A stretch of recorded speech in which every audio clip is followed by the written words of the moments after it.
events and meetings. You can watch Exeter TV online at exeternh.tv, Apple TV, and on Roku.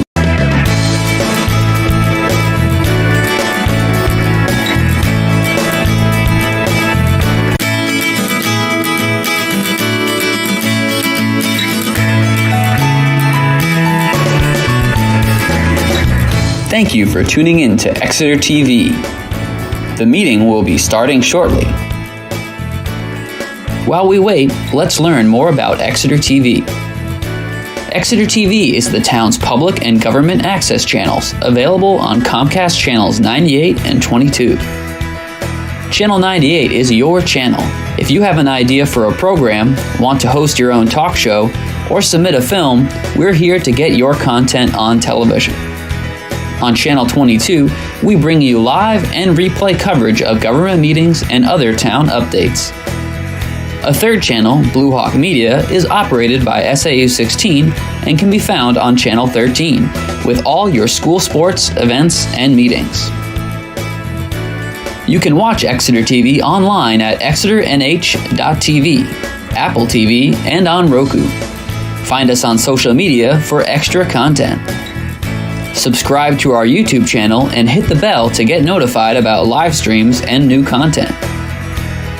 Tune in to our platforms every other Friday to watch the Exeter Bi-Weekly Report with recaps of recent events, updates from town departments, and messages from nonprofits in your area.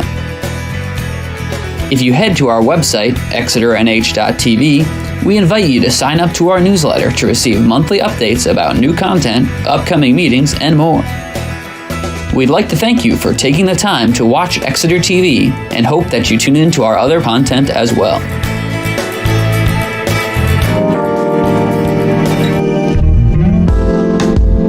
This is your Select Board Meeting Minute for June 27th. The meeting began by recognizing Andy Kohler as a Master Municipal Clerk. This is an incredibly prestigious award, and you have worked incredibly hard through your tenure here at Exeter. I want to thank my staff for holding down the office while I attended conferences, executive and regional board meetings, and committee meetings, all for points towards the Master Municipal Clerk. I couldn't have done without these ladies. Thank you. Next, a public hearing was opened regarding the special town meeting bond article. The legal notice of public hearing, Town of Exeter 2023 special town meeting bond article.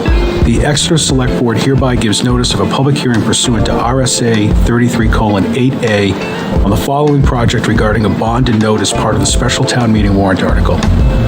Number 1, the installation of two 12-inch siphons from J.D. Hill to main pump station for a dollar amount of $3,500,000. The public hearing will be held on Tuesday, June 27th, 2023 at 7 p.m. in the Novak Room of the Exeter Town offices. The public is encouraged to attend. Next, Town Planner Dave Sharples presented a plan to contract Stantec for a downtown parking, traffic, and pedestrian flow analysis. Voters approved $50,000 under Article 21 from the unassigned fund balance in March to fund the study. Next, Communications Advisory Committee Chair Martha McKenty shared the group's second set of recommendations to enhance town communications. Of course we support better communications. It's easy to say that, right? It means making a proactive commitment to a culture of communication. Every staff member should just ask themselves every day a simple question. Am I doing something today that residents need to know about? We sort of, as a group, know how to do this. We just don't know when to do it. So your question is right on the money. Am I doing something today that the citizens of this town want to hear about? Public Works returned to request approval for 3 contracts linked to separate 2023 warrant articles. The first contract, approved for $45,800, involves a master plan feasibility study for a potential new public works facility at 13 Newfields Road. It will assess staffing needs, operational requirements, and provide a concept development budget. The second contract, awarded to Underwood Engineers Inc. for $286,800, $4,800 covers the design of 5,100 feet of sewer capacity upgrades along a portion of High Street. Thirdly, the department sought permission to award a $104,800 design contract to VHB for a roundabout at the intersection of Front, Pine, and Linden Streets. Lastly, the board... Good evening and welcome to the July 10th, 2023 Town of Exeter Select Board meeting. As the hour is 6:20, and that is the time posted on our agenda, I will call this meeting to order. We have two items of business before we get into our regular business, the first of which is a board interview for the Conservation Commission that will be conducted downstairs in the wheelwright room. And then also, if I can entertain a motion to go into non-public under RSA 91A32A. So moved. Second. A motion and a second. Motion by Selectwoman Belanger, second by Selectwoman Gilman. Madam Clerk. Excuse me. Selectman Chartrand. Aye. Selectwoman Cowan. Aye. Selectwoman Belanger. Aye. Clerk says aye. Mr. Chair. Aye. Passes 5-0. We'll be going into non-public. Thank you. $104,800 design contract to VHB for a roundabout at the intersection of Front, Pine, and Linden Streets. Lastly, the board passed a motion to grant the Assistant Town Manager and Select Board Chair the authority to sign documents on behalf of the Town Manager in their absence. You can watch the full video and hundreds of hours of content on our Exeter TV YouTube channel. The next Select Board meeting will be on July 10th. Exeter Community Power launched in May as a part of a larger statewide community power coalition of New Hampshire. The program lowered rates for those enrolled in Unitil's default energy supply by rolling them into one of Exeter's 4 supply options. Across the state, around 75,000 customers across 12 communities have been enrolled in the program.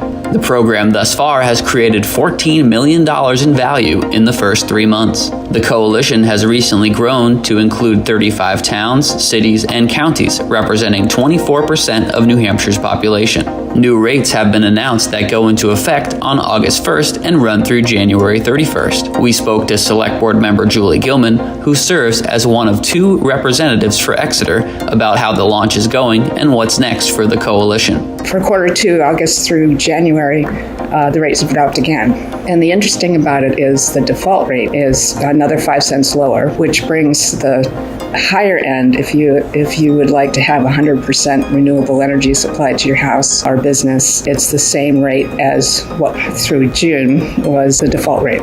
So we're building up the reserves so that when energy fluctuations occur, we can flatten it out so we won't have the big highs and lows that you've seen in the past. And then also part of that reserve, when we build up to a certain amount, the extra money will be available, distributed to the towns involved for us to develop other renewable energy projects.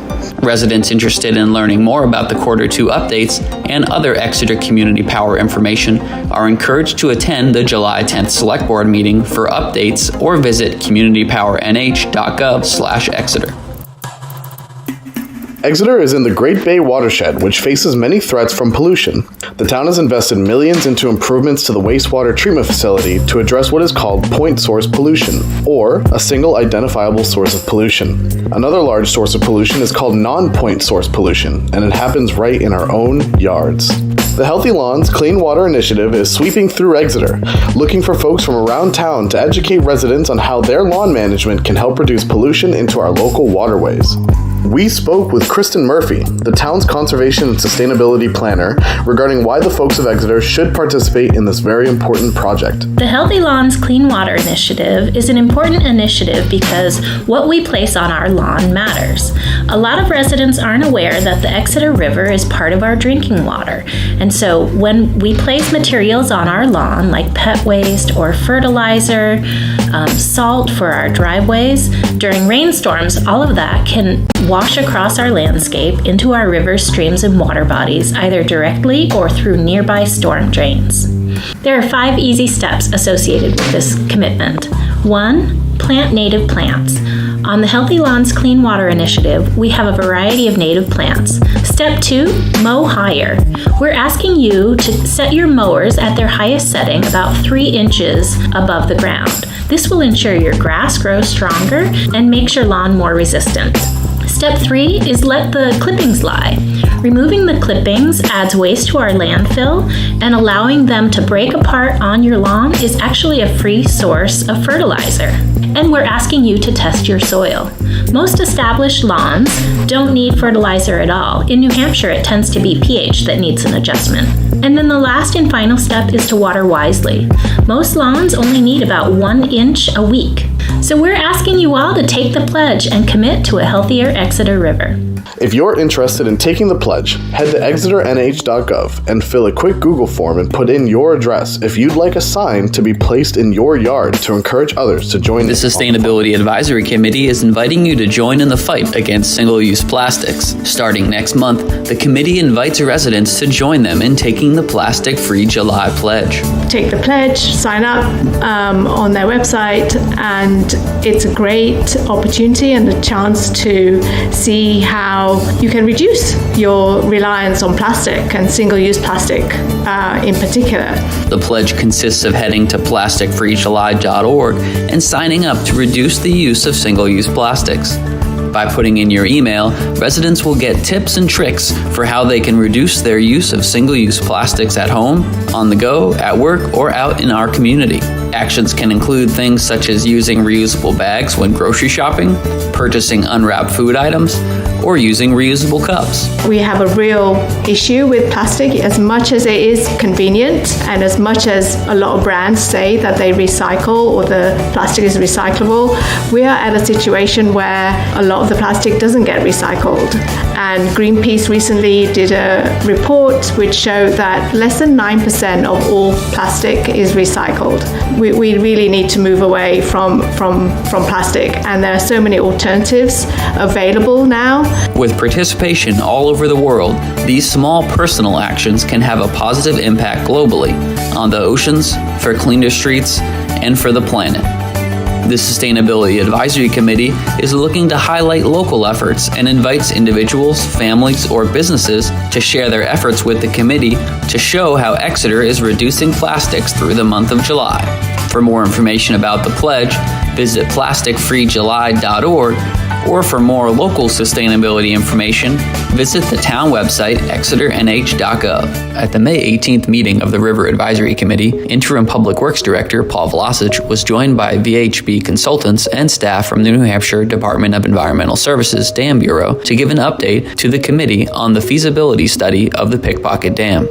Senior Water Resource Engineer at VHB, Jake Santiano, started off the presentation, which covered the background of the project, study area, prior studies, and results from their preliminary investigation. This project really started back in 2011 when New Hampshire DES issued a letter of deficiency for the Pickpocket Dam. And that deficiency letter noted some structural deficiencies and other maintenance items, but also required a dam breach analysis be performed. The dam is a 15-foot high dam. It's about 230 feet in length. The main spillway component is 130 feet in length. It has a few main components, it has a training weir below the main dam and a fish ladder on river left. The report included several preliminary options for how the town could proceed. These options included increasing the abutment height by just over 6 feet. A second alternative would be to create a second abutment behind the existing ones. A third option looked at what removing the dam altogether would look like. The consultants also looked at other alternatives. Next steps for the project after the alternatives are finalized include doing a cultural resource study and an impact analysis of the various alternatives. These analyses would look at rare species, fish passage, wetlands, recreational impacts, water supplies, and more, including visual simulations. At some point, there's going to be a list of alternatives, pros, cons, costs of the different alternatives. At some point, we should be inviting Brentwood to come and see what you found and to think about these things with us. We have all of those alternatives that we'll be looking at.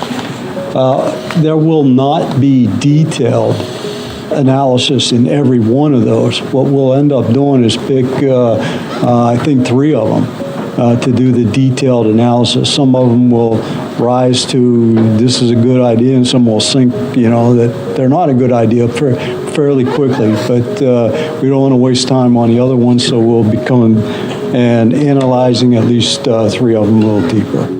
The full presentation can be viewed on the town website by going to the Minutes and Agendas page and clicking the packet hyperlink under the May 18th. The town clerk is offering a chance to own a piece of Exeter's local history and contribute to the purchasing of new voting booths. In 2003, work started to replace the copper roof of the historic Swayze Pavilion, better known as the Bandstand, in downtown Exeter. When the roof was taken down, copper plates were made, which are now for sale in the town clerk's office while supplies last. And it gives a little excerpt about the history of the copper plate. There are no 2 that are alike, they're all different. And we also have the small plates, which are $35. Installed 107 years ago, it was noted on July 14, 1917, that the roof has received its copper covering with pine cone finial and several lion heads as gargoyles to discharge rainwater. The sale of the framed copper plates will help the town clerk's office purchase newer voting booths to be used at town elections. As you can see, they're circular. They serve 4 people, and they also have a handicap area. Our current booths only serve 1 person per booth. We are hoping to get as many of these as we can. For more information about the copper plates, visit the town clerk's office or check out their website. For this year's celebration of Arbor Day, students of Lincoln Street Elementary School embarked on a hands-on learning journey by planting 2 new trees on their school grounds. The event kicked off with the students showcasing their favorite tree-themed poetry, facts, and drawings. Some have been granted the wish of life. Trees around the world told they don't matter. Delicately, the willow blooms, and pines rehearse new speeches. Widdershins turned eyes sing it low, watching the wild birds come and go. Following that, Select Board member Dan Chartrand read an Arbor Day proclamation from the board. And whereas trees can reduce the erosion of our precious topsoil by wind and water, cut heating and cooling costs, moderate the temperature, clean the air, produce life-giving oxygen, and provide habitat for wildlife. Now it was time for planting. The students got down to business, shoveling soil, playing in the mud, and learning valuable lessons on how to nurture a tree. We took a moment to speak with the students. We asked about their love of trees, their feelings on playing in mud, and their suggestions on what to name their 2 new tree friends. This event is important because it shows how much the council cares about our environment, and we love doing fun projects like this to help the environment. And this event it's something fun to help our community because last year we had to put down a tree because it got struck by something, like anything. So we lost a tree in our community, so now we have 2 new ones, which is great for the community. Trees are really important for oxygen because otherwise we can't breathe. And like unless we want to go turn into, I don't know, the Lorax movie, Pay for Air, sure, get rid of all the trees. No, we need trees. Like, it's really good to have trees. Well, I feel like they're really important for that, yes, and to get money. That's also why we need, of course.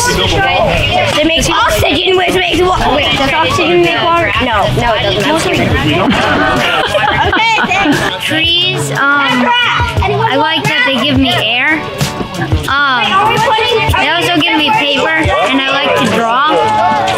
And they're also colorful in the fall. I like planting trees. I think that it's a fun activity for everyone, where we can get our hands a little dirty and help the environment. And they give like homes to like all sorts of animals, like birds, and trees also help us live and breathe because it like cleans the air. If it's for something like this, like planting trees, sure, I'll go right ahead. Playing in mud piles randomly, no. So I'm kind of the opposite of him. Working for school projects like that with mud, I will do it if I have to. But then if I just see a mud pile, don't mind me, just running and jumping in it. Yeah. That's literally what I do when I see a mud pile. Give me some good names for trees. The amazing tree. That's amazing. I don't know. This cool tree. Whoa, that's pretty good. Bob and Brittany. To better understand the behind-the-scenes efforts, we spoke to Eileen Flockhart, chair of the Exeter Tree Committee. Tree City, New Hampshire, USA provided the trees. The Public Works guys dug the holes for us for both trees. These two trees are going to try to replace a mighty oak. The two new arboreal additions to the Lincoln Street School grounds will serve as a reminder of the students' commitment to the environment and the knowledge they've gained on this special Arbor Day celebration.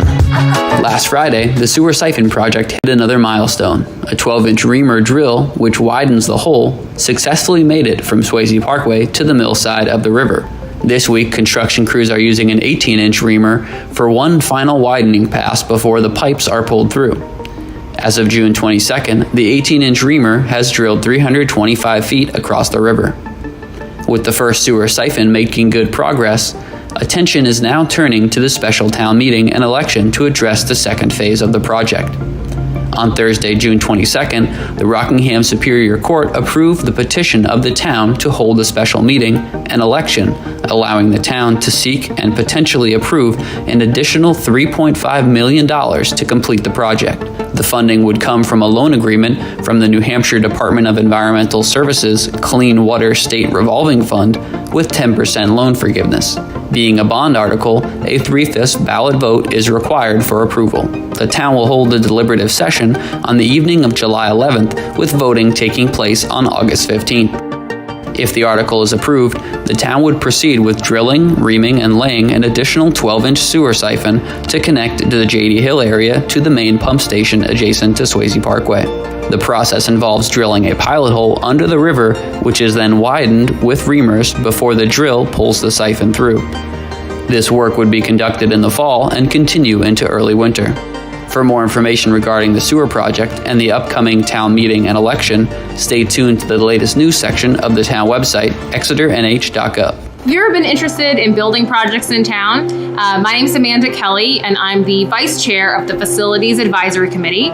We are a group of 5 core members and 2 alternates who meet once or twice a month to advise the Select Board and Town Administration on new building projects and renovations in town.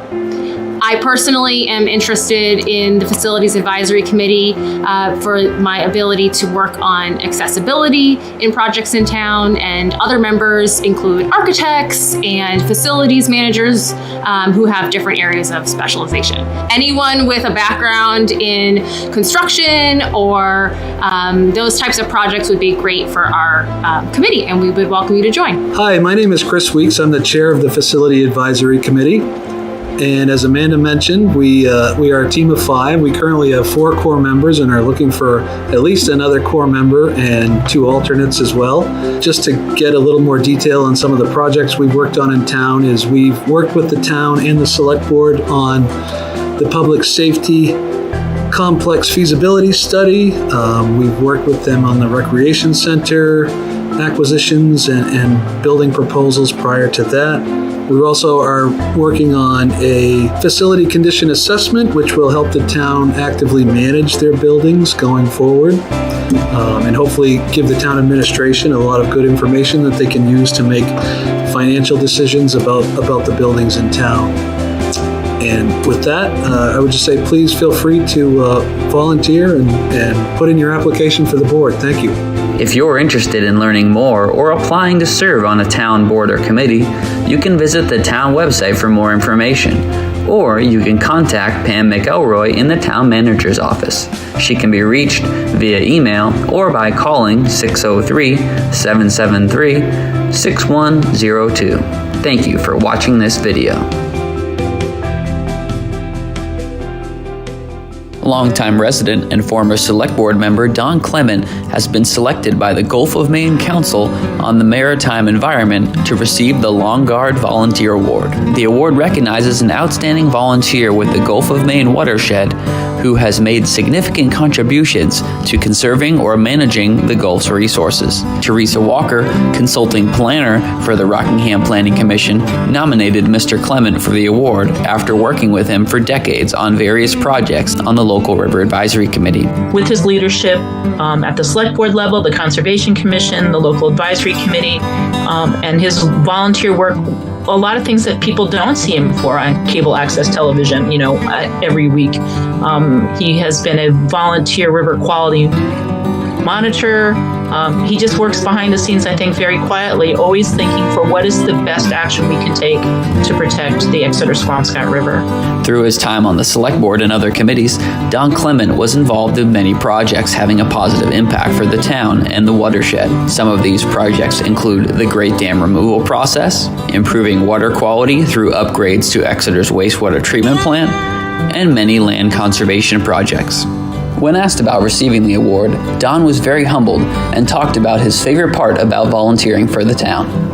The thing that I enjoyed the most was that the people I work with in Exeter were just phenomenal, who understood and pushed for environmental improvements. And they still do today. I think I found, as I talked to different people in different municipalities, that Exeter was really kind of in the lead, and we still are. Local communities require volunteers to serve on their many boards and committees to keep their basic government operations running smoothly. Volunteers such as Mr. Clement demonstrate the importance of this volunteer work, as Town Manager Russ Dean explains. Volunteers are the essence and one of the key components of town government.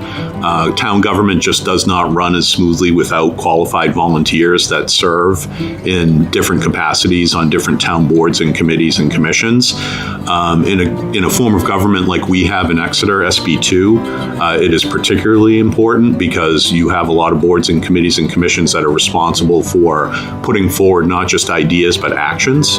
And again, it's very, very important that people find the time to volunteer and want to step up. So in that capacity, Don has been everything and more. Yeah, get involved. I mean, you can do as little as you want. Just if you just do a little by everybody goes a long way. And I think when you get involved and you're passionate, you're going to enjoy it. Not only you're going to make a difference, but you're going to enjoy what you do. And I encourage people to. This is your meeting minute for the Planning Board's June 8th meeting. The board considered 3 cases, starting off with Planning Board Case 23-5 for a minor subdivision of an existing 2.3-acre parcel into 3 residential lots located at 45 Pine Street.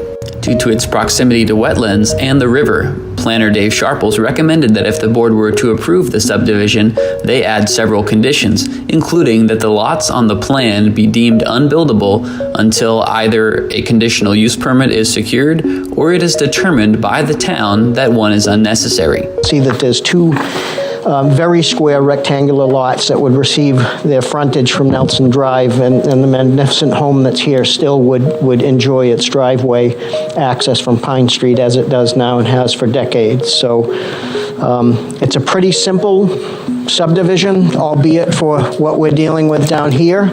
And as I said, I don't think we'd have a problem with the condition that the planner has recommended. The minor subdivision was approved by the board with the conditions as outlined by the town planner. Up next, the board considered Planning Board Case 23-2, a site plan review for the proposed reconstruction of the clubhouse and additional parking at the Exeter Country Club.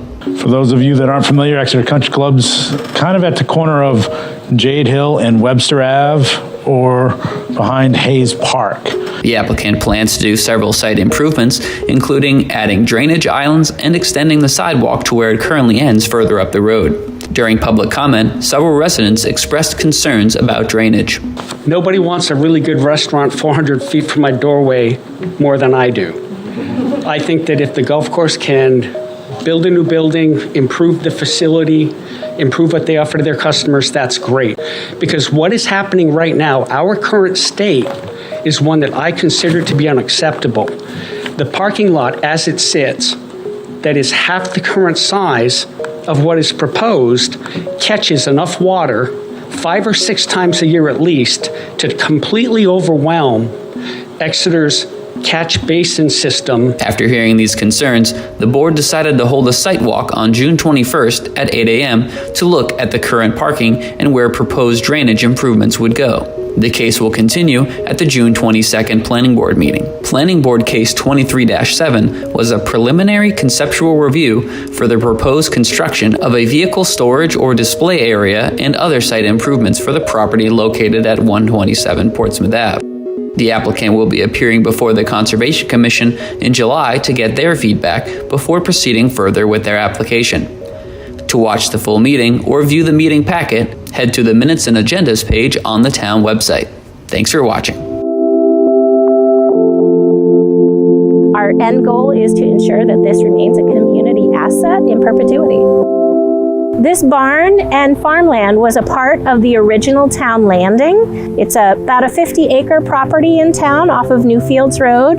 The town of Exeter acquired this property in the early 2000s, and the purpose was to not only protect this very important natural ecosystem, but also because the property contains some significant historical features for our town. People would drive cattle from all over the northeast to this property. Cattle would be allowed to rest here, and then they'd be put on barges and sent out to the Squamscott River all the way to Boston for the Brighton cattle markets.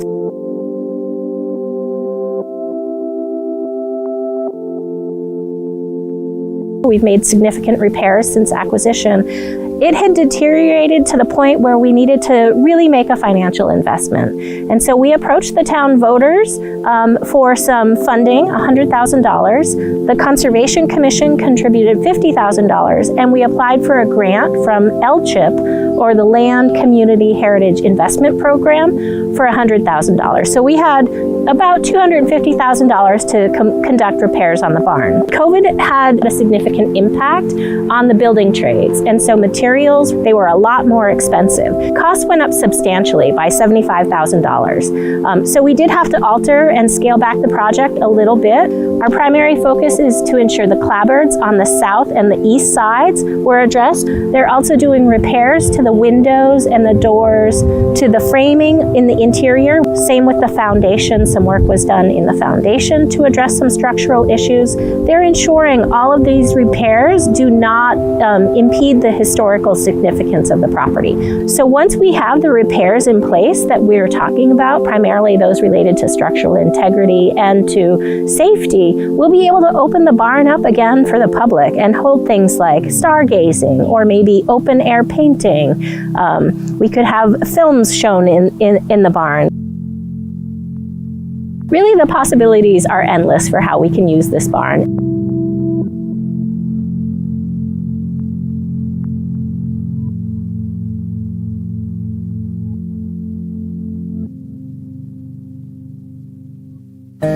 Bears were spotted in Exeter earlier this month moving through people's backyards. In one clip, a mother can be seen watching over her cubs as they climb trees in a backyard. In another clip, a bear cuts through another resident's grass right behind their house. With these recent bear sightings, we met up with Sergeant Hawks, a conservation officer with New Hampshire Fish and Game, to learn more about how residents can keep themselves and the bears safe in Exeter. Bears, their one goal is to gain weight, gain fat before the winter. And if they can come to your bird feeders and eat all the protein that's coming off the bird seed, that's a lot quicker for them than it is to go try to forage for berries all summer long. So removing the food source. If you have no food in your yard, they will just pass through.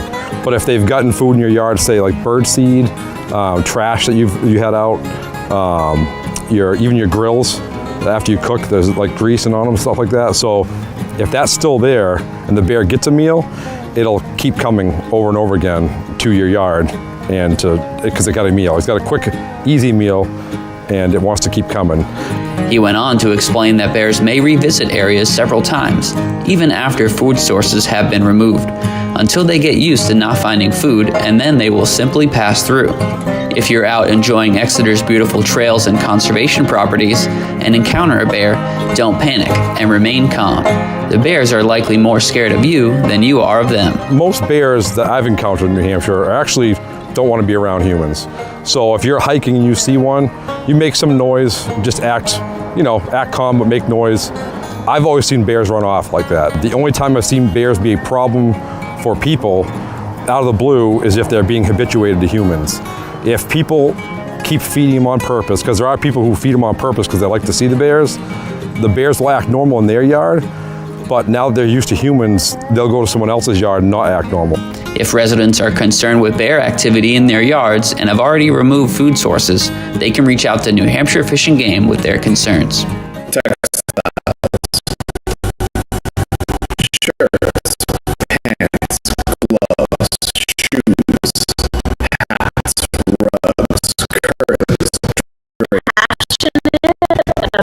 About the environment, land conservation, or our natural resources, the Exeter Conservation Commission is a great volunteer board to get involved in. They meet on the second Tuesday of each month at 7 p.m.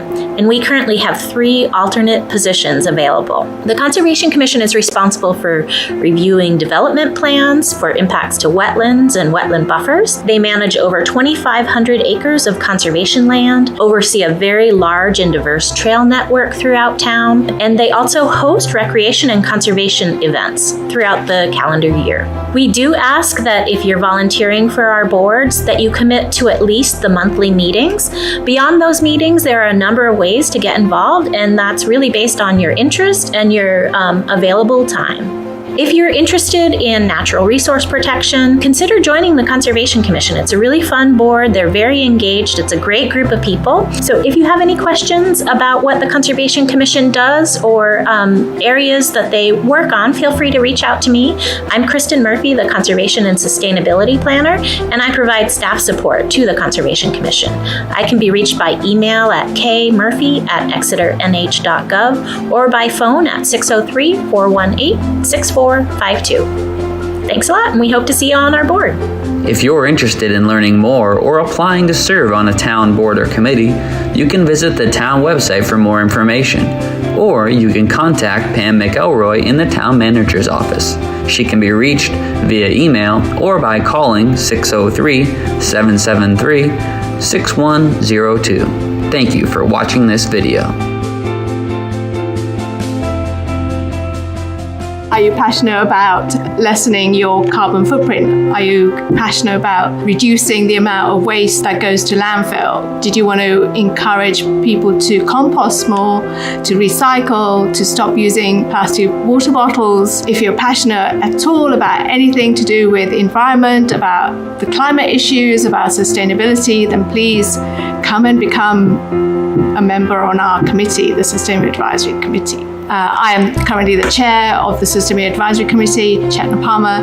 So if you have any questions or want any more further information, then please contact me, or you're welcome to look on the town website. There is a sustainability tab, which will show you the charge that the committee has, along with some of the action items that we are working on at the moment. We are working on looking at putting a policy in place on single-use plastic for the town, and obviously it's still in its early days in discussions, so get involved if you want to on that. We work with DPW and other departments and have worked on the composting that is available to residents free of charge at the transfer station, and also looking with DPW's efforts on getting textiles out of landfill with the Help Z curbside collection for any textiles. Get involved.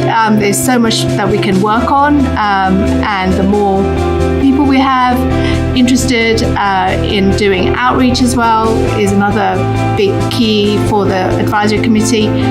We would love your help. So if you become a member of the committee, we meet once a month on the first Tuesday of every month at 7 o'clock in the evening. But if you love the town, you live here, you want your voice to be heard on how it can go forward with sustainable issues, then please get involved. If you have ideas on things like renewable energy as well, we're here. We're here to discuss and help the town make the right decisions. If you're interested in learning more or applying to serve on a town board or committee, you can visit the town website for more information, or you can contact Pam McElroy in the town manager's office.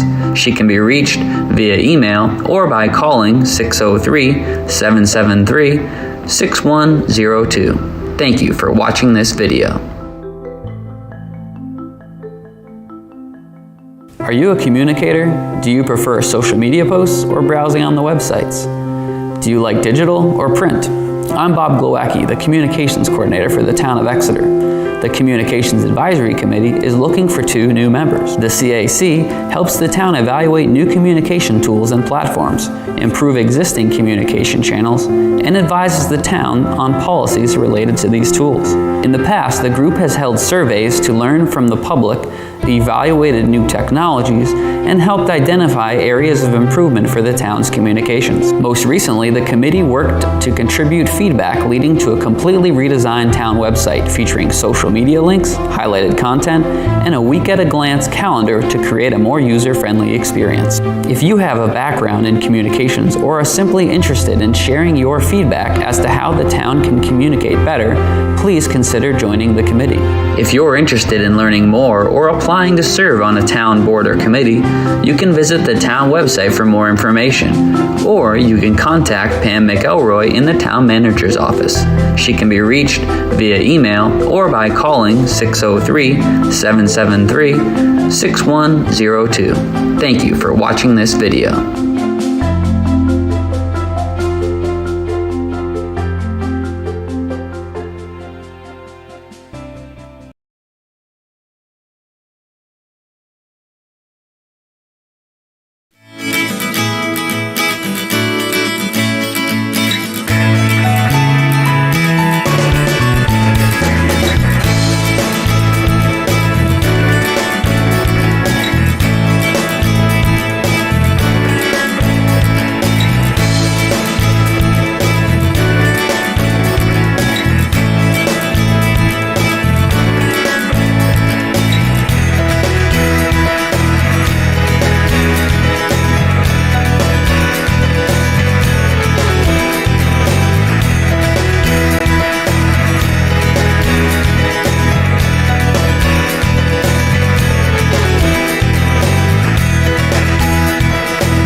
Good evening again. The board is returning from first a non-public session and then coming out of non-public, a board interview down in the wheelwright room.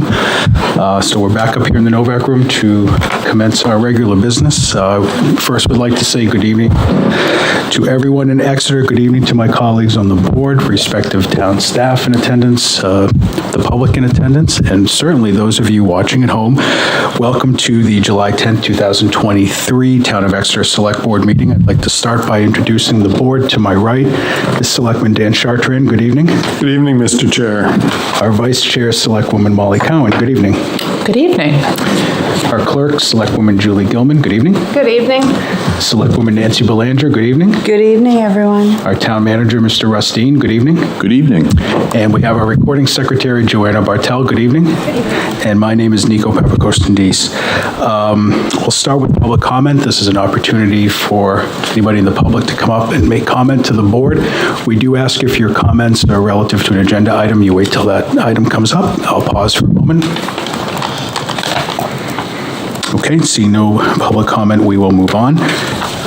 First order of business is a proclamation this evening designating the month of July as Park and Recreation Month. And Madam Clerk, would you like to read the proclamation? Certainly. Thank you. Okay, designation of July as Park and Recreation Month.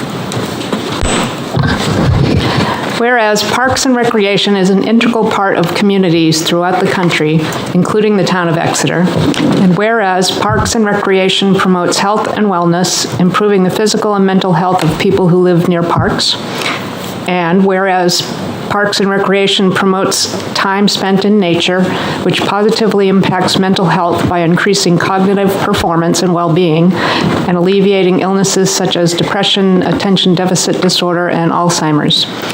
And whereas Parks and Recreation encourages physical activities by providing space for popular sports, hiking trails, swimming pools, and many other activities designed to promote active lifestyle. And whereas Parks and Recreation is a leading provider of healthy meals, nutrition services, and education. And whereas Park and Recreation programming and education activities such as out-of-school time programming, youth sports, and environmental education are critical to childhood development. And whereas Parks and Recreation increases a community's economic prosperity through increased property values, expansion of the local tax base, increased tourism, and the attraction and retention of businesses and crime reduction. And whereas Parks and Recreation is fundamental to the environmental well-being of our community, and whereas Parks and Recreation is essential and adaptable infrastructure that makes our communities resilient in the face of natural disasters and climate change, and whereas our parks and natural recreation areas ensure the ecological beauty of our community and provide a place for children and adults to connect with nature and recreate outdoors. And whereas the U.S. House of Representatives has designated July as Parks and Recreation Month, and whereas the town of Exeter recognizes the benefit derived from parks and recreation resources, now there be it resolved by the Exeter Select Board that July is hereby recognized as Parks and Recreation Month in the town of Exeter. Wonderful. Thank you, Madam Clerk. Okay, we have two sets of minutes in our packet, the first of which is from the emergency select board meeting held on June 26, 2023, pursuant to RSA 91A 2B. I would first ask the board if there are any revisions or amendments to that set of minutes. And seeing none, I would entertain a motion to approve the meeting minutes of June 26, 2023. So moved. Second. There's a motion and a second. Any discussion? Seeing none, all those in favor? Aye. Aye. Opposed? Motion passes 5-0. And then we also have our Town of Exeter Select Board regular meeting minutes of June 27th, 2023. Are there any amendments or revisions to this set of minutes?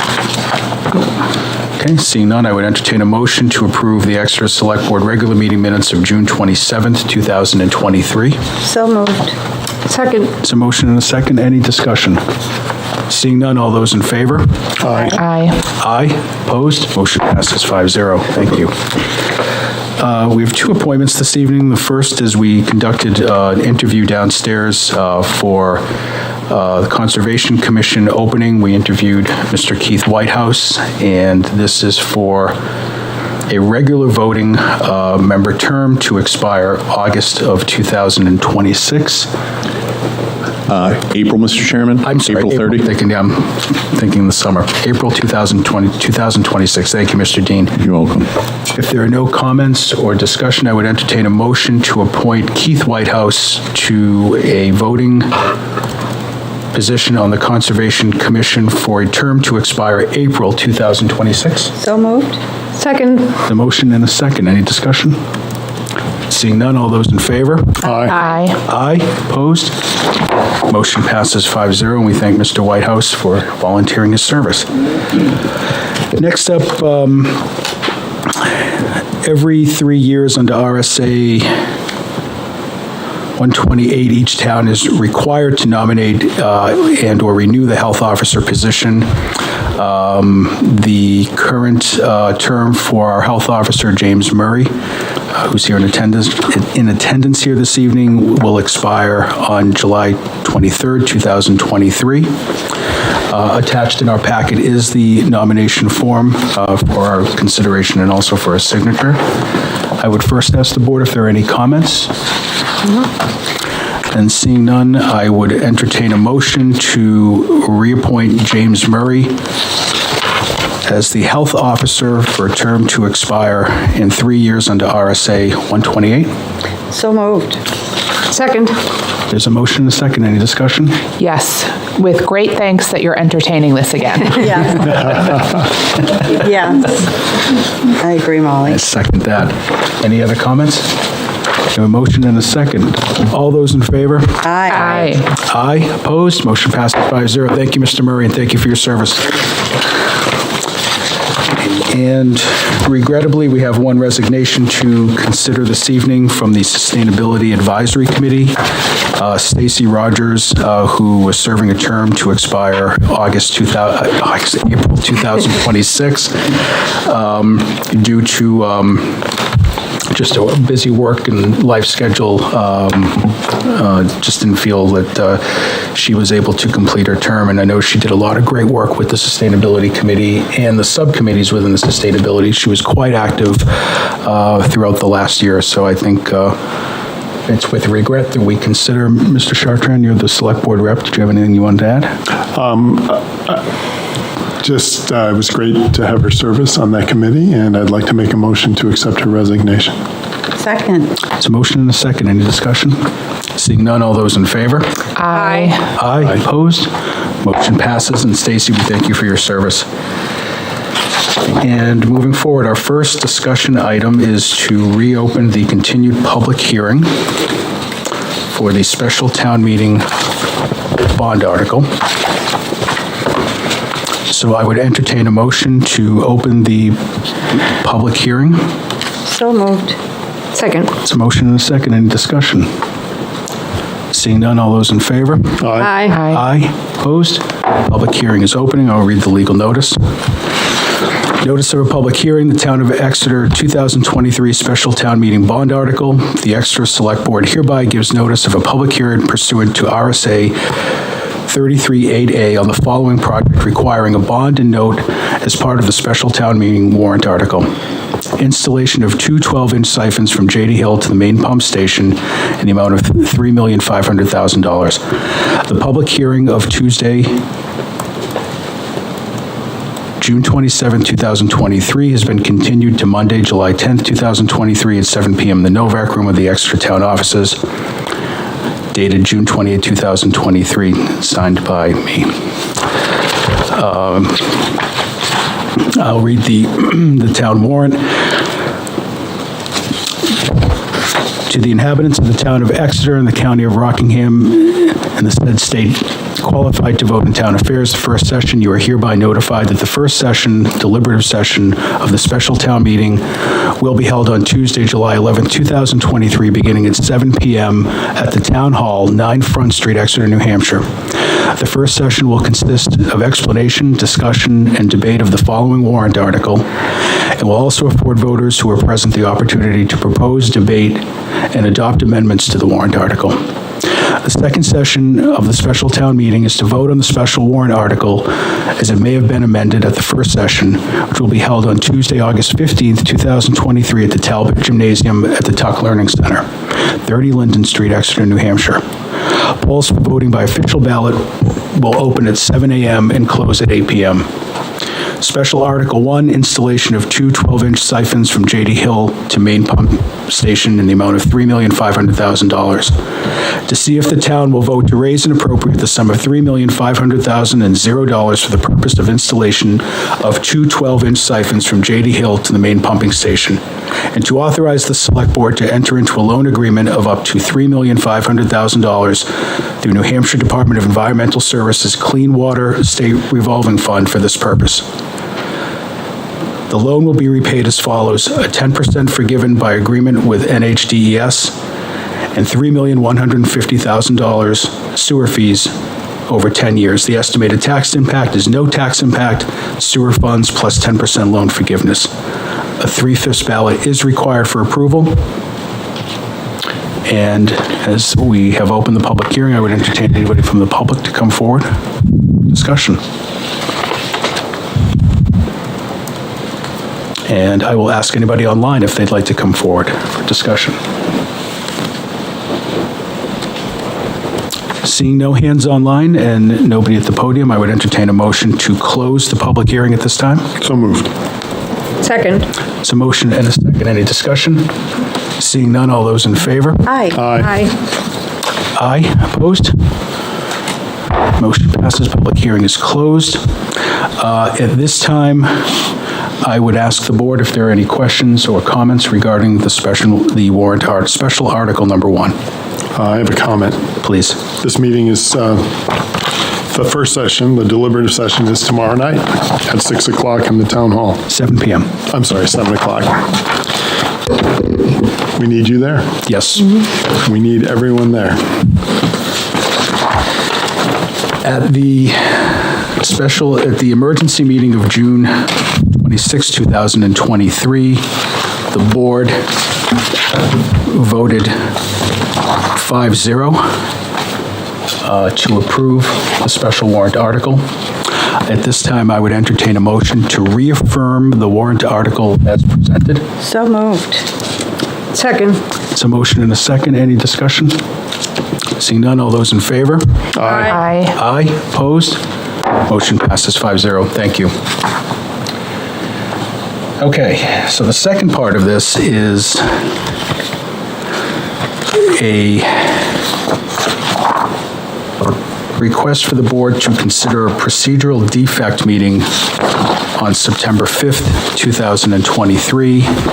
And we discussed this at the last meeting. This is based upon the time in which the first notice was not filed. I'm going to ask Assistant Town Manager Melissa Roy to come to the podium to walk through this with us.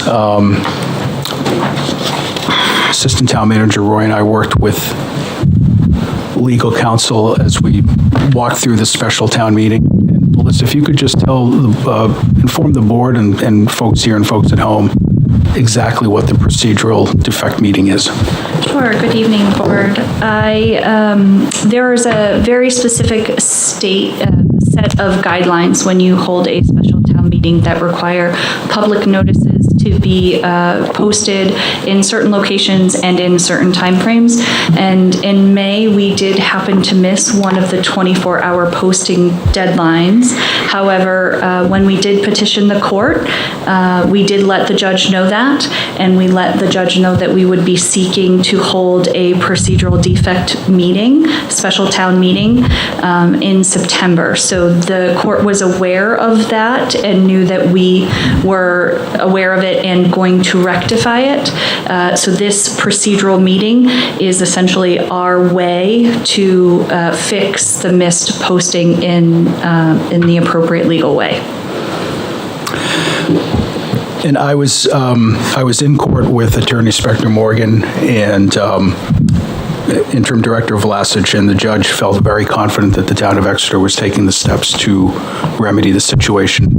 and approved it with ease after our explanation. The procedural defect meeting, if you could walk us through, is to be held as sort of a... It's a sort of a unique situation. So it's called a procedural defect special town meeting. We post it as we would similar to a special town meeting, but we actually hold the deliberative session and the voting as a single session. So we would open a deliberative session to introduce the change in the notice that we missed, and then we close the deliberative session, and then we have to open the polls for 1 hour. People can come and vote if there's a question or concern. It's a yes or no vote, and it can be held during the day here in town offices or town hall, wherever we would like to do that. So it says it's a town meeting, but it's really a meeting to just correct a mistake on posting. So it's a procedural meeting that does not affect the deliberative session tomorrow evening or the election on August 15th. It's sort of an additional procedural meeting because of a mistimed notice. It is, and it is, in fact, you have to do it after. So this timeline is from our legal team that you do this when you, after you have your initial votes to rectify the misposting. And Mr. Chair, what is the question that we're voting yes or no on? I apologize that I don't have that on my notes, but I believe it's just to notice that I think it was a posting that was supposed to be on May 16th. It's just to notice that is a correction. We're basically voting to make that correction in the process. So the voters of the town vote yes to accept that we've made this correction. Correct. Yes. Got it. Correct. Thank you. Thank you for asking that. I will confirm that in case I'm wrong, but that is my understanding from talking to Attorney Mitchell. And the duration of this is for 1 hour? So we do the deliberative session, we open it, and we have to have voting for a minimum of an hour. So an hour plus whatever it takes for us to get through deliberative. It should be fairly quick. Okay. And obviously, we'll check with the moderator and the town clerk to make sure their schedules. Checklist. Okay. So if their schedules align, then the board would schedule a public hearing on Monday, August 21st, much like we would for any other deliberative session. And then the procedural defect special town meeting would be held on September 5th, correct? Exactly. Okay. Sorry, what was the date that you mentioned, the tentative date for the public hearing? So that would be our regular select board meeting of August 21st. We would just open the public hearing, and then the special procedural defect would be September 5th, which is a Tuesday.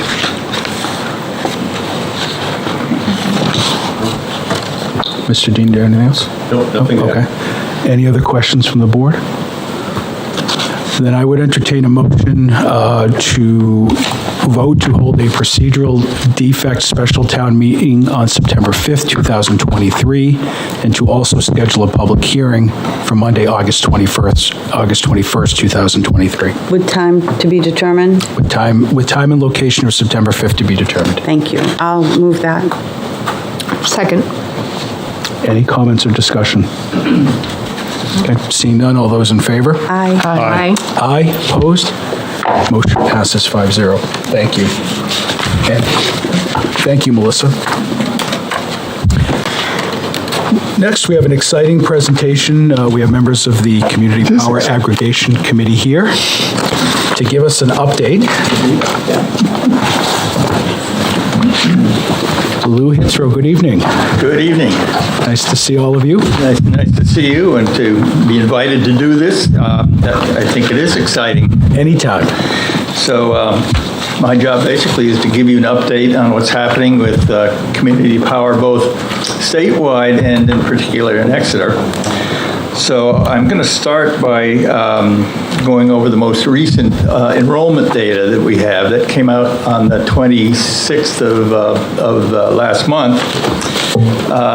Then take a look at some of the projected savings that the first three months of Community Power in Exeter have saved for Exeter residents and businesses as well.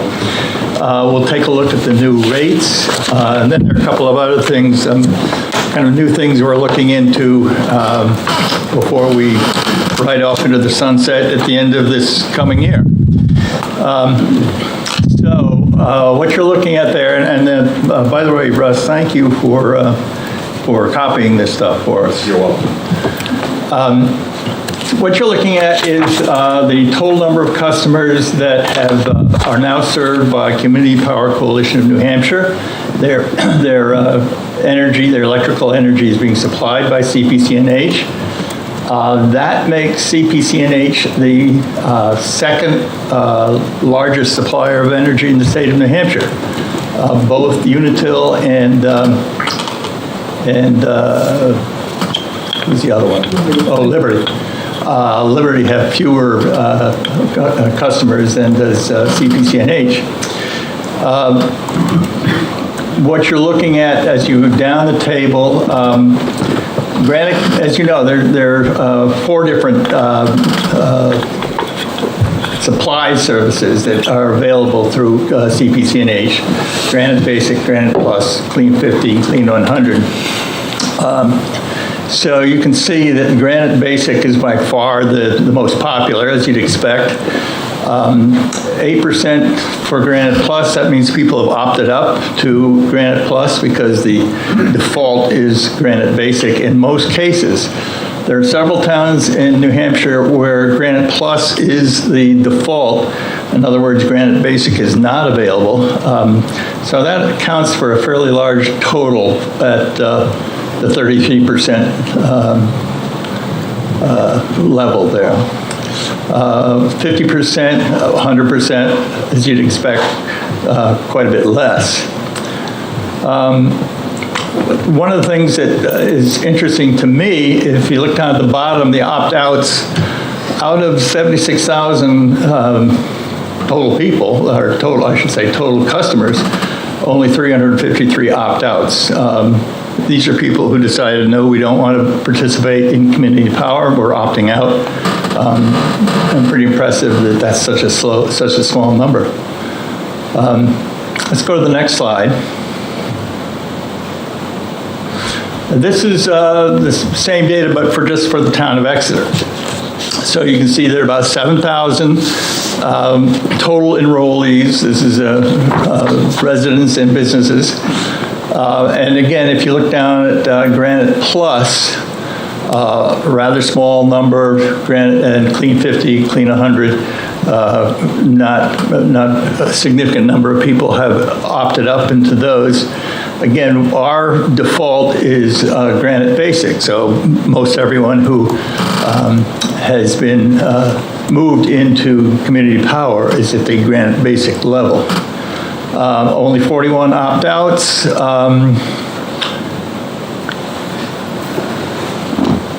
Opt-up, 87. That's people who have decided, as you see, to go to a higher renewable energy service. Opt-ins, those I believe are people who were on a third-party supplier, decided to give up that third-party supplier in favor of community power. So again, a relatively small number. Cliff, let's go to the next one. This is a projection that came out in, I think, early May. Projection of what the number of enrollees would be for community power in New Hampshire, what the customer savings would be, what the accrual to the reserve fund would be. As I say, these are projections. We won't know for sure what they are, but If you look at this is pretty impressive. For the first 3 months of operation, we're talking about the state saving customers almost $6 million, putting into the reserve fund $8 million. I think that's pretty exciting. Let's go to the next one. Same detail, basically, except for the town of Exeter. In other words, it's again a projection. It's a projection that was made back in May. You can see that it's probably a little bit over optimistic. It says default customers up there, 7,770. And if you remember that earlier slide, the actual number of default customers in Exeter is more like 7,000. So that number is about 10% over what is in actuality the case. And one would guess that the bill savings and the reserves are probably 10% over as well. But still, after 3 months, we're saving Exeter residents about $1 million. We're putting close to $1 million in the reserve fund. So again, I see that as exciting. Let's go to the next one. These are the new rates. These rates will go into effect August 1st and will be in existence for the next 6 months. As you can see, Unitel's default rate is a little over 13 cents a kilowatt hour. And if you look down to the very bottom, the Community Power Coalition New Hampshire rates, the Granite Basic, is about 11 cents. So there's still a fairly significant discrepancy between the lowest rate that Unitil is charging and what Community Power is charging. And again, if you look at the opt-up possibilities, you can go to 50% renewable and still be below what the Unitil default rate is. So again, I think that points out, I think, why community power is worthwhile. Cliff, let's go to the next one. Going forward, you've probably all heard about the concerns about net metering data. Basically what this boils down to is that the utilities are not providing the necessary data to allow people who produce more, these are net metering customers who are producing their own energy, and if they produce more energy than they use, there's been the option that they can monetize that. Unfortunately, they can't do that because the utilities are not providing the data necessary. We, the Exeter Community Power Aggregation Committee, did send a letter to CPC&H in support of their efforts to get the PUC to examine this and to try to get some resolution to this. I've looked it over carefully, and Cliff has too. It's a very, very complicated situation. I don't think there's going to be any quick resolution to this problem. There are several intertwining things that are going on. The coalition, I should say, the joint utilities, the three utilities have joined together, have sent a letter to the PUC, or I should say a 12-page report to the PUC explaining why they think it's inappropriate for them at this time to supply the necessary data. So this is going to go on for a while. CPC&H has put together a pretty nice little sheet to explain to net metered customers whether or not it's going to be advantageous for them to join community power, or whether they're better off staying as is and not joining community power. So I think that will be distributed to most net metering customers, and that'll give them some good ideas as to what way to proceed. Opt-up initiative, if you remember the slide that showed Exeter's enrollment data, very few people have opted up to the more high percentage renewables. One of the things that we as a committee decided early on was that we really thought one of the advantages of community power was promoting renewable energy. And one way to do that was to get more people choosing a supply rate that had more renewables. So we would like to move forward in working on some kind of initiative to get the word out. I think most people who are now on community power haven't paid a lot of attention. They don't really know that there is an option for them to opt up to more renewable energy. We need to get the word out to help them do that, help them understand that it's pretty easy to do, isn't going to cost them much, and it's a worthwhile thing to do. So any thoughts that any of you have as to ways that we can get the word out to the public as to the advantages of moving up to more renewable energy supply? We'll take those. I think we could come up with a couple right off the bat. I mean, the first, Mr. Dean, is can we enhance, I know there's already something on the website, but maybe start there with more information about opting up, and then also maybe utilizing Exeter TV. Well, yeah, we'll work with Bob to do that. We were already starting on that. Because you can do Exeter TV, YouTube. He also does a bi-weekly newsletter, so he could do a segment on that. Yeah, I was going to say, we just took a report from the Communication Committee that Selectwoman Cowan works with last meeting. And this is tailor-made for some of the things that we're talking about. So. I think the sample bill is actually a very powerful tool. When you look at the buy-up between Granite Basic and Granite Plus with it's a $3 difference. For a return of 10% more renewables, that's a powerful statement. So I think that's something that we can look at and maybe do more with as far as publicizing the different tiers. What about posters? Are there town areas where we can put posters? I know we've done things in the library and of course downstairs. We put. Are there other places where people are frequently passing by and are likely to see? Yeah, Parks and Rec. Town Hall. Parks and Rec, yeah. Town Hall, downstairs, the clerk's office, the library, as you said. Fenelon's is also a very good place to hang a banner. If you're creating a banner, they're usually very amenable to doing that. And you just have to ask them. Yeah, because as you drive into town, you see that. Yeah. Right. That's a good idea.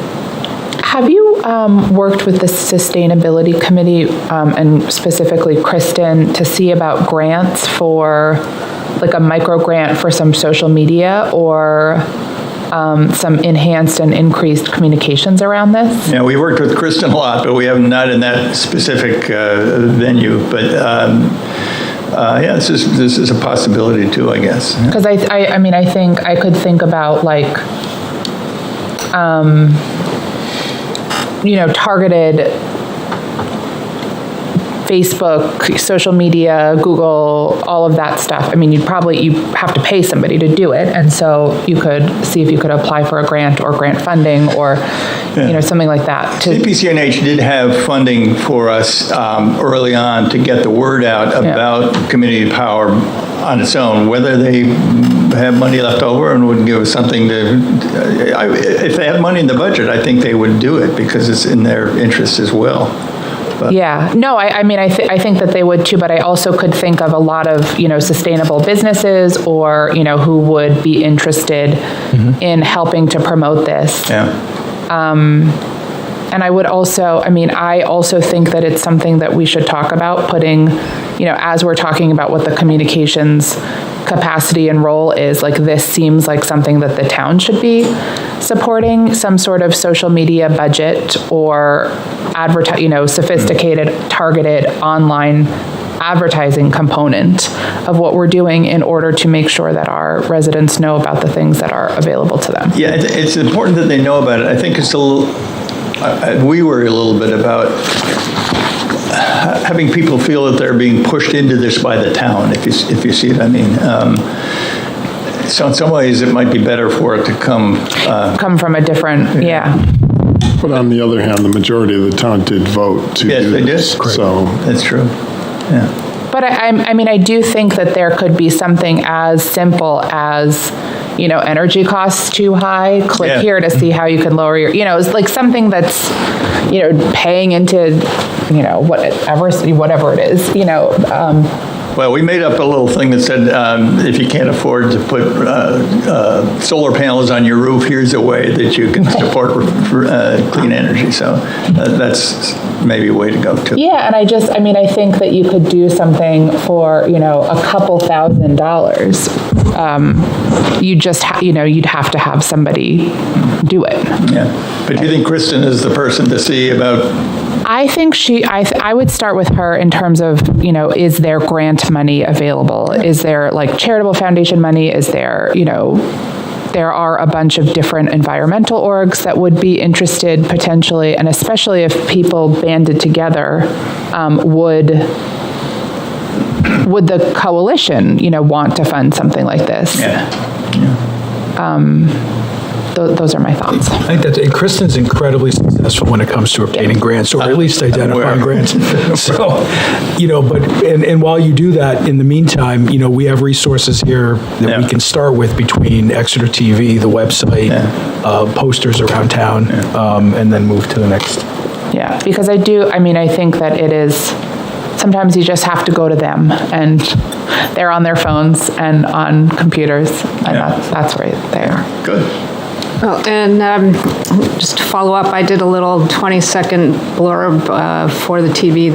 I think this is going to be cut out of the meeting to just be a special announcement about what's going on because of the rates coming down so low. And one of the things that I pointed out is that if you're comfortable, we started out with Granite Basic being 15 cents plus, and now Clean 100, which is 100% renewable energy, is about the same price. So, if you liked your last 3 months, you can maintain it and do something better for the environment. Yeah, exactly. So I'm not sure I mentioned that in the commercial. But the other thing is working with CPCNH, just so people remember, it's a nonprofit organization. We talked earlier about the reserves, and people may question what that means. Excuse me. And part of that is running the business because it's all volunteers that make up CPCNH and the member representatives. But somebody needs to run the business. So we could pass that through. This is a request. Help us make more information or raise up the awareness. And then the second step of the reserves is to capture funds to keep the rates flat. So if it gets to a point where there's no service provider, energy provider that's coming down at a rate that's low enough, that we'll be able to add that money to bring it back down, so we cannot have the huge spikes and things like that. Exactly. And then the last part of the reserves is once we get to that point where we're comfortable with the millions of dollars that are being saved in the reserve to keep our rates flat, is the money that's going to come back to the town. And that we can use for energy-related grants or something to help people insulate their homes or put on solar panels, something like that. Or we may find some other use for it, but it's acknowledged to be for energy purposes, renewable energy purposes. So I can check with the new CEO, because I just met him on Friday. Oh, did you? Good. Yeah. And he's very impressed with what Exeter's done so far, and has lots of questions. Tell him we've got miles to go. Well, he thinks we're miles ahead. So. Okay. Good. But he's very impressed about how we ran the process for the solar array out at the landfill. Good. So. Okay. Selectwoman Belanger? No? Selectman Chartran. Thank you. Just a quick question regarding grant funding. Does Exeter's branch of this, do you have the ability to accept money to fund a social media campaign?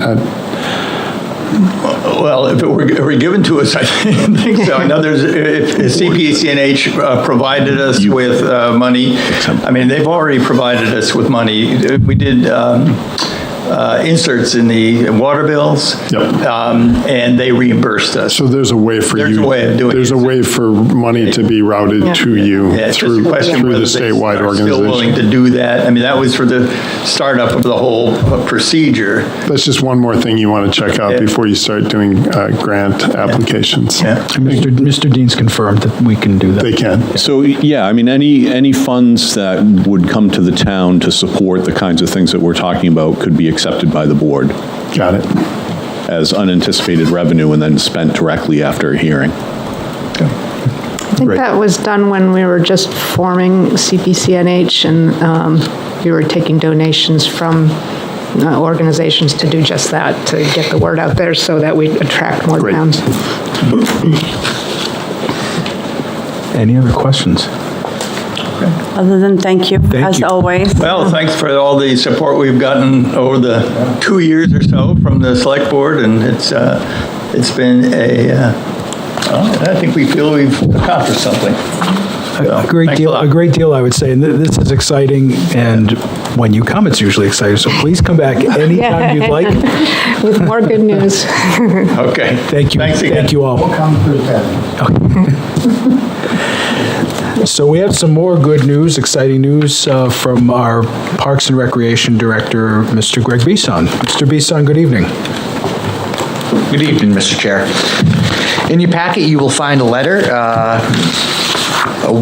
congratulating us on the Community Center Investment Program grant for a total of $240.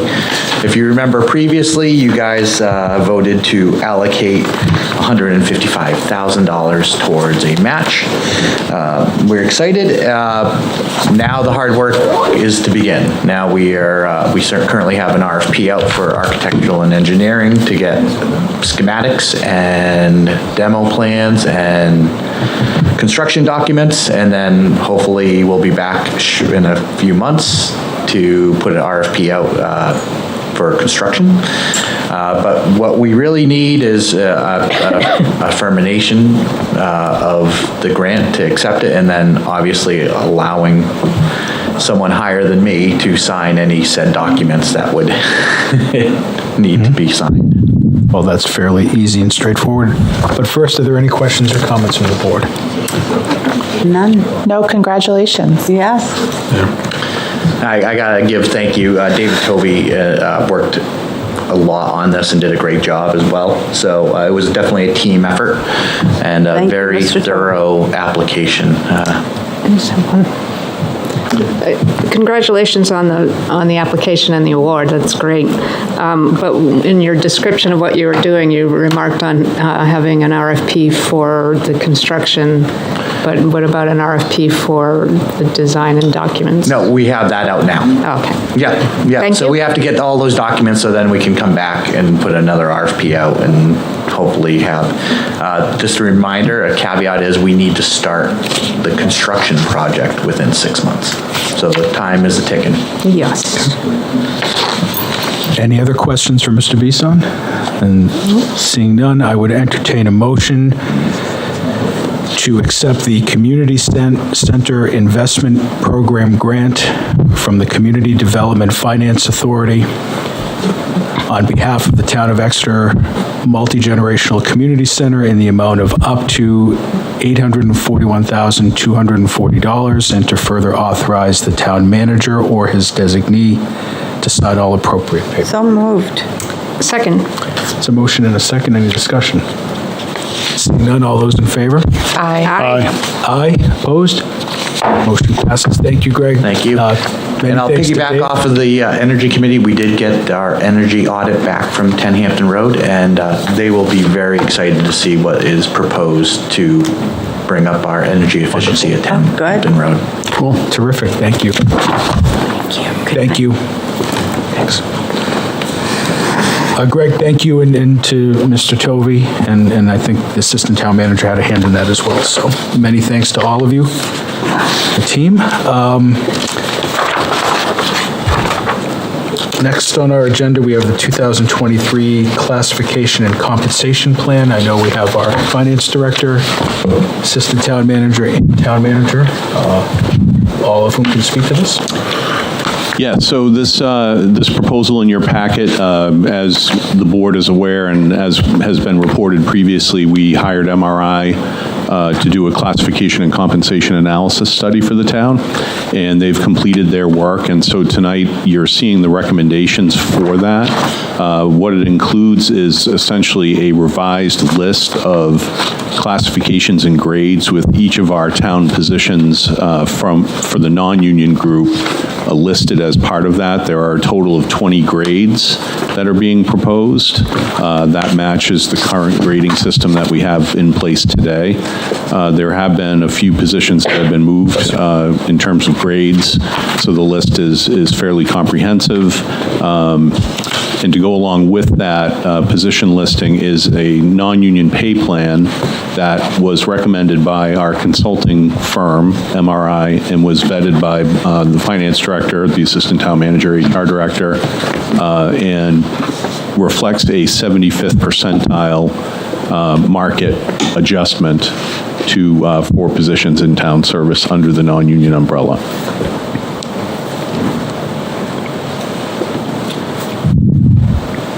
Thank you, Mr. Dean. Any additional comment? And we'll take questions and comments from the board after. Yeah, so exactly what Russ said, this was a long process. To explain what the 75th market means, we looked at a group of communities that were comparable to Exeter, and our consultant MRI then figured out what the ranges were that we had and put us into the 75th market. We can't compete with some of the other larger cities, but this was a way for us to get our employees in a wage range that was competitive to similar communities in our area. Great, thank you. So we are recommending this as option 2 out of 3 options that we presented to the board. Okay. Well, first, I'd like to thank you, Mr. Dean, and Ms. Roy and Mr. Stevens, because I know you put a lot of work into this. This was one of the initiatives of the board this year during our goal setting. Obviously, we've been talking about this almost every select board meeting about our multiple openings in public works, other departments having openings, and I think we needed to do this. It's been almost 10 years since the town has looked at grades and wages, and particularly post-pandemic, with the private sector being what it is, we've lost some talented individuals, but we still have an incredibly talented staff that we would like to retain. I think we all call it our human infrastructure. And it is incredibly easier to perform an exercise like this than to continue to pay to have to recruit, train, and then re-recruit and retrain as folks leave. Again, I've said this a number of times, we've got a very, very incredible staff here, hardworking individuals who are committed and loyal to the town, and retaining them is a priority. But comments and questions from the board. Selectwoman Belanger, we can start with you. Do you have any? No, I agree with everything that you said, so I don't need to repeat it, but I think it is important that we recognize what we do have for employees and that we're paying them the going rates. And this will help to get us there. Selectwoman Gilman. Yes, I think I want to thank you for all your research and your work in doing this. I want to say, and you can correct me if I'm wrong, but I think there's a better grouping of who's in what grade. That we've struggled with that in the past, and I think this has smoothed it out. I like what I'm seeing here as far as the senior and the responsibilities.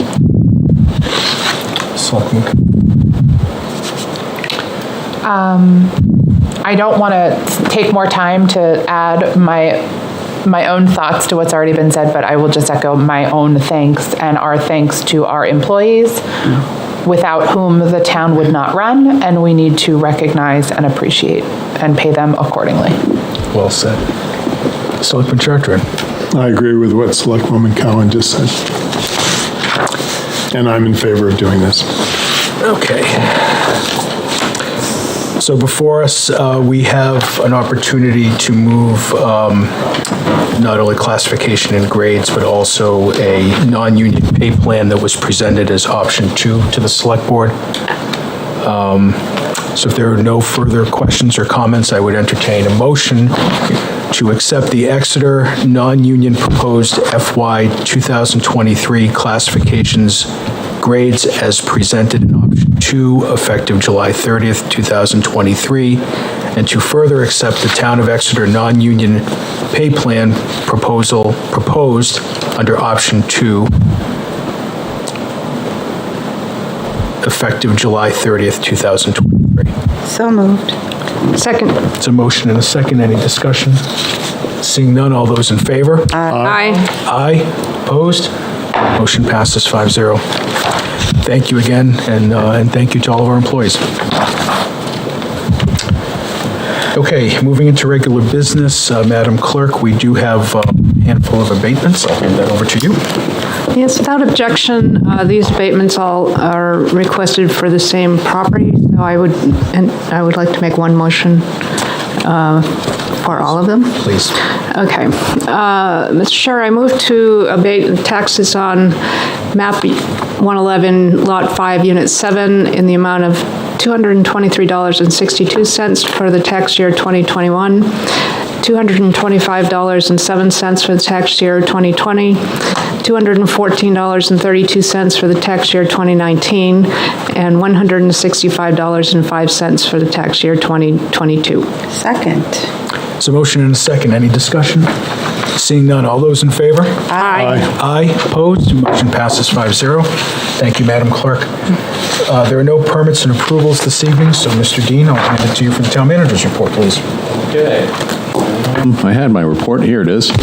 So we just talked about the work on the reclassification and the wages. So that was obviously a big part of the last few weeks' worth of work. I was able also to sit in on an EPCNH meeting Friday with Julie, which was very informative on electricity and rates and legislative initiatives. I wanted to talk briefly about Patrick Mulholland, who just retired June 30th, and Patrick will continue. He's retired as a detective out of the police department, but he will continue to serve as our police prosecutor in a civilian role going forward. So we appreciate all of his years of service, and thanks to Patrick that we are retaining him to do more work for us on our behalf. He does a great job as our prosecutor. Property taxes, they were due on July 3rd. We are 91% collected as of Friday, which is a little bit lower than where we normally are, but with the July 4th holiday, we'll probably see some dollars rolling in this week and play a little bit of catch up with that. I wanted to talk a little bit about our assessment ratio with the board, because right now assessments are 67.3% of market. That's the latest figures that we have. So this is just my way of saying in 2024 we'll definitely be seeing an adjustment to those values. As you know, every 5 years they've got to be equitable and proportional, and that usually means we get them up around 95, 96, 97% of market. And so you can think about that in context of budgets and everything else that we do. But the real estate market has not cooled at all and continues to be hot. And that's what we're seeing in the assessment ratios that we have. A quick update on the siphons project. There's progress. It's going well. They're looking to pull the pipe through on Wednesday. And now that's exciting. I may have let off with that actually, but 2 days from now? 2 days from now. And the contractors took last Monday and Tuesday off, but they, in exchange of that, they worked through Saturday on the project. So the news is good, and we're continuing to hear good news from the project, which is really great. Pull that pipe. Cross your fingers, tap on wood, do whatever you need to do to keep this good stuff going. Right there. And then the last thing on my list is the CIP meetings. We've been having those have been happening in earnest, and we had 3 today, as a matter of fact. And so I think the CIP is coming along well. Departments are doing a really good job putting together projects, and we'll have a lot of interesting decisions to make going into the fall time. One of the things that we're contemplating is how to deal with the police station, fire substation question again. And whether or not, if we go for a bond, how many bonds do we want to actually put on the town warrant? What makes sense? And some of the conversations we're having involve fewer rather than more bonds. So be thinking about that in terms of a focused approach on that particular project. Okay. And that was all I had, Mr. Chairman, unless there are questions. Any questions for Mr. Dean? Great, thank you very much. You're welcome. Select Board Committee reports, Selectwoman Belanger. Okay, so I don't have an actual report. However, I did want to ask the board. I had sent out an email a few weeks ago. I was at our Exeter Historical Society for the quilt expedition. Their upcoming expedition is in September, and they're looking for a Select Board photograph. Now, we didn't do a photograph in March. And the person who is in charge of this exhibition is away right now, but I would like to consider, I hadn't really heard back from anybody but Julie. So unless anyone has an objection to doing this, and we don't have an official Select Board photo for this group, I would like to consider having that done at our next meeting. And could we do a selfie? Well, my point is that I think we should do one anyway. Yeah, let's just right, because we do one, but then to see if maybe Exeter TV, when they take our group, if anyone's interested in having them do individual ones. The example that we're going to be up against is one from the 70s where they look like adult school photos. I don't know how else to describe it. I'm telling you, right? if you want the current zeitgeist, you should just do a selfie of the 5 of us.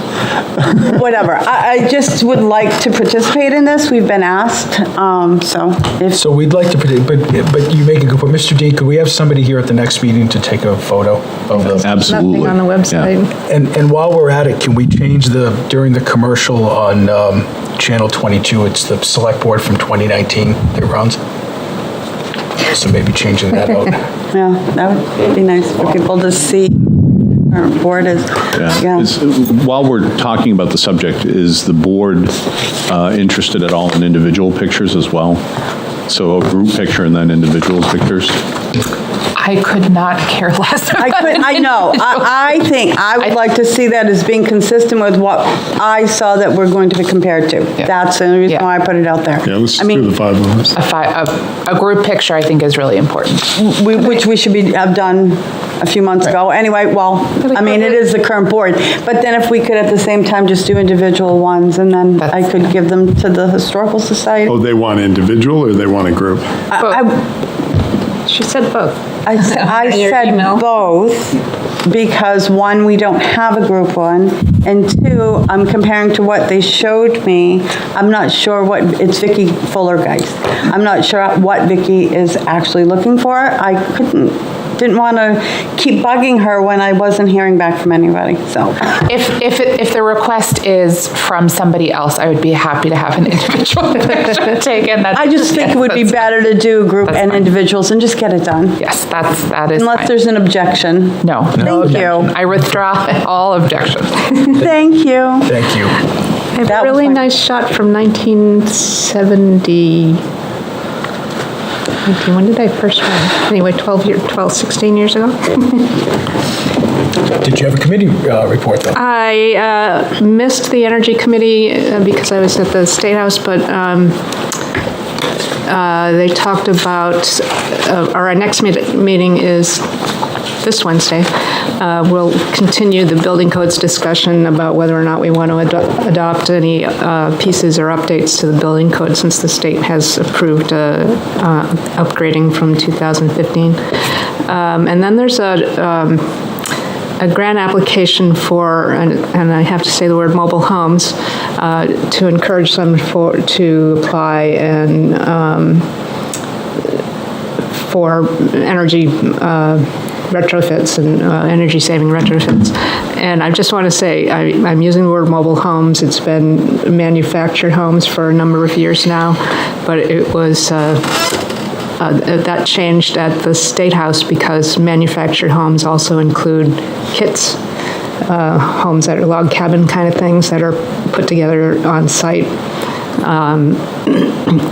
not mobile. So we had to go back to using mobile homes. And I think that is it. Oh, we did a demolition review at 87 Front Street. They're going to take down the barn, which the demolition subcommittee was fine with that. There wasn't much there to recognize what age or the materials were nothing special. And then a little entrance piece that was added on, again, nothing really special. They also want to take down this porch, which to us looked like it was original to the house and had been screened in at some point without disturbing the original details. So we're recommending to keep that, but we have no idea what the plan is for the property, so we can only make the recommendation. And now we've just had another request for 1 Forest Street. I believe we're going out on Wednesday to review that one. Great, thank you. Selectwoman McCowan? I don't have anything. Okay. Selectman Chartran? I have no report, Mr. Chair. Thank you. I don't have any either, but I would like to remind folks at home that July 15th, this Saturday, is the American Independence Museum Festival, and returning after a couple years due to the pandemic, part of Water Street will be closed. There will be booths set up by some of our local merchants as well as some local organizations. The museum is not charging an entrance fee this year, so it is free of charge. Of course, donations are accepted. It runs from 10 a.m. to 4 p.m., and then there will be fireworks that evening over across the street. So exciting! Hopefully the weather's nice. It's going to be a great festival, and I urge folks to attend. So with that, correspondence. We have our NHMA bulletin for review. Reviewing board calendar. I sat with Mr. Dean and Ms. Roll last week to kind of get through September.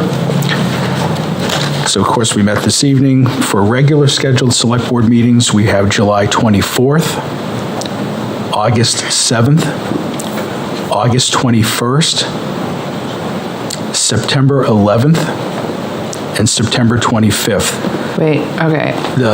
So the September 5th is not a board meeting schedule. That is for the special default meeting that we spoke of earlier. Okay, so the 7th? So August 7th? August 7th, July 24th, August 7th, August 21st, September 11th. Oh, thank you. And September 25th. September 25th will, at that time, Mr. Dean, you should have the draft budget ready, correct? Yes. Now, other meetings. Tomorrow night we have our deliberative session. Just one more plug, 7 p.m. at Town Hall. August 15th is the town election, and then the aforementioned special meeting on September 5th. Which is a Tuesday. Which is a Tuesday, time and place TBD. September 5th is a Tuesday. I will not be here on the 24th of July 24th. July, okay. Thank you. There goes the that was the night we were going to do the picture. So I'll can we? She's getting out of this picture. No. Just do a paper cutout. August 7th. We'll plan on it. Yeah, thank you. Will August 7th work for the portrait? Or tomorrow. Yeah, I'll be ready tomorrow. Okay. Thank you, Selectwoman Belanger, August 7th. Sorry about that. It's okay. I'd rather catch it now than. Yeah. Okay. Anything else from the board? Then, seeing none, I would entertain a motion to enter into non-public under RSA 91A, 32A, and C. So moved. Second. It's a motion and a second. Any discussion? Seeing none, Madam Clerk? Selectman Chartrand. Aye. Selectwoman Cowan. Aye. Selectwoman Belanger. Aye. Clerk says aye, Mr. Chair. Aye. Motion passes 5-0. Board will be moving into non-public. Thank you, everyone.